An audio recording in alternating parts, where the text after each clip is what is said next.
I'm Cody, and on this episode of Problem Solved, we're talking about relationships. I'll show you some safe places that you can vent about dating online, some apps that can help you and your partner connect, and some ways that AI might be able to help you communicate a little better. Dating is,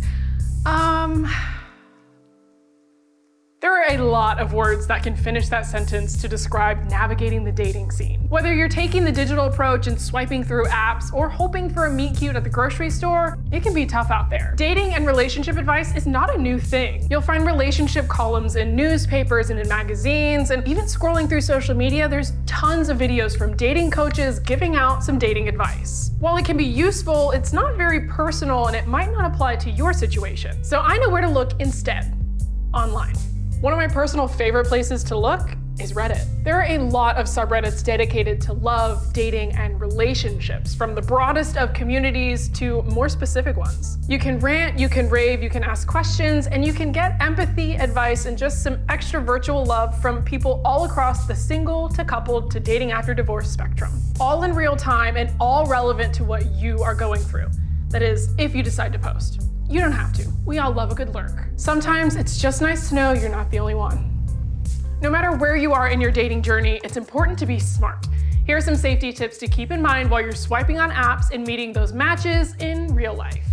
Dating these days can be really tricky. It involves a lot of liking, swiping, sliding, messaging in hopes of one day finding somebody you click with enough to meet in person. But getting to that point can be a little scary. So here are 4 ways to stay safe while using dating apps. Some dating apps have ways to verify that the person in the picture is the same as the person behind the account. So look for a little badge like this or something that says verified. If you see a profile that doesn't have one, it's okay. That doesn't mean they're not real. Many of these apps have a built-in video calling feature, so you can see your match face to face without having to give them your actual phone number. There are Facebook groups where you can ask if there's any tea or red flags about somebody that you're talking to. These groups are designed to keep people safe, not to double as a Mean Girls style burn book. When you decide to meet up with somebody, share those details and your location with a friend or family member. You can never be too safe.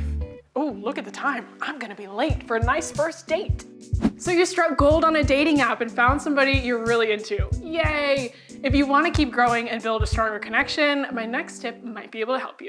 I'm a firm believer that you should never stop learning about the people in your life, and this includes the romantic and non-romantic relationships. But sometimes it's hard to know what to ask or to find time to have those deeper and more intimate conversations. This calls for handy-dandy technology. There are apps designed to spark conversation and help you stay connected with your partner. Some of them have a daily component like a question or an activity, while others are just there when you need them. There are a lot of different apps of these, so the easiest way to find the one that'll work best for you is to search couples in your app store. Question apps like Get Closer are a fun and easy way to dive deeper. This app has different decks that you can use in different situations, so with your partner, with your friends, or even your family. Then you can also decide how deep you want to get. If you don't want to download an app, ask AI. ChatGPT, Microsoft Copilot, and Google Gemini can conjure up some good questions to help you have a healthy discussion. And if there's a specific topic you want to cover, like future goals or past experiences, make sure to include that in your prompt so it can generate relevant questions. All that's left to do now is cozy up and let your guard down. Ooh, scary. Sometimes the question, what do you want to do tonight, is a tough one to answer. So here's a way to solve that problem. Just stockpile a list of ideas as you come across them. Things can get lost in text message threads, so instead consider using an updatable and easily accessible ideas bucket list. This can be as simple as a collaborative collection on Instagram, so anytime you're scrolling through, you, your partner, or even your friends can add ideas to the list. Another option could be to make a shared note. So that way, if you see a cool flyer and you snap a picture, you just add it to the note. See a link for a cool exhibit? Add it to the note. Consider creating a shared calendar full of fun activities happening in your area that you can easily reference when you need to. Or you can make it a game and spin that wheel. This one already has a lot of ideas on it, but you can tweak it to match your life. My final suggestion is to let AI come up with the ideas. So what are we gonna do tonight? Looks like tonight is trivia night. You don't have to spend a lot of money or even leave your house for a night of fun. Here's how to have a fun night in. Have a trivia night with interactive games. These don't work on all TVs, so you might have to use a computer, a smartphone, or a gaming device instead. Jackbox is another game night option, and what's great about this one, you can play with a bunch of people even if you're not physically in the same place. Only one person has to own the game, but then any of your friends can join in as long as they have a smartphone or any other web-connected device. Up to 8 people can play. All you have to do is visit jackbox.tv and put in your room code. Then it's game time.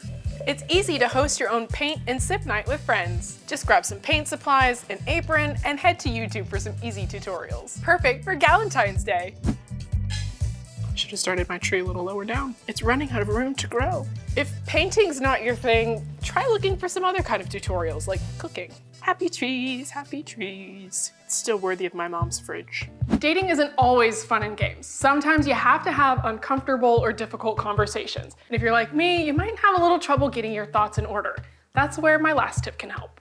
Sometimes I don't know how to say what I'm trying to say in a way that makes sense. Especially if I'm trying to send a text or a message on a dating app, I'll ask my best friend for her opinion first. And she usually comes up with a better way to say what I was trying to say. But sometimes she's busy, so I've been trying something else.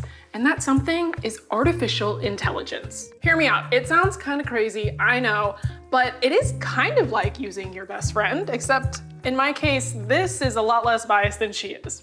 Love you. ChatGPT, Gemini, and Copilot can all help you rephrase your text or organize your thoughts. They can help you see someone else's perspective in an argument, or it can give you tips on how to approach a difficult conversation with someone. It can give advice in a list form with examples or a sample of what you could say, depending on how you prompt it.